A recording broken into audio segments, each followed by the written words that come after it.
पाहुयात पुढची मोठी बातमी। मनोज सरांगे नावाच्या भूताला सरकारनं बाटलीत बंद करून अरबी समुद्रात फेकावं असं ओबीसी नेते लक्ष्मण हाकेंनी म्हटलेलं आहे आणि सरांगेंवर टीका केली आहे। सरांगे राज्यामध्ये अराजकता निर्माण करण्याचा प्रयत्न करतायत असा हल्लाबोल सुद्धा लक्ष्मण हाकेंनी केला। तर मराठा समाजाच्या तरुणांच्या आत्महत्येला सरांगे जबाबदार आहे असा आरोपही लक्ष्मण हाकेंनी केला।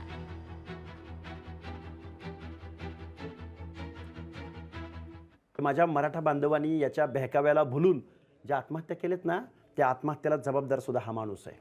कारण जी गोष्ट कधीच मिळणार नाही, जी गोष्ट संविधानाला अपेक्षित नाही, जी गोष्ट कायद्याला अपेक्षित नाही, ती मी तुम्हाला मिळवून देईन, ही जी भाषा आहे या माणसाची, याचा कुठंतरी याचं चौकशी झाली पाहिजे या माणसाची। आणि मुख्यमंत्र्यांना शिव्या देणं असेल, सचिवांना शिव्या देणं असेल, महाराष्ट्रातल्या मंत्रिमंडळातल्या वयोवृद्ध छगनरावजी भुजबळांना छत्रपती शिवरायांच्या प्रतिमेच्या समोर उभं राहून शिव्या देणं असेल, हे महाराष्ट्राचा आब आणि आदब घालवणार आहे, महाराष्ट्राच्या संस्कृतीला काळीमा फासणार आहे।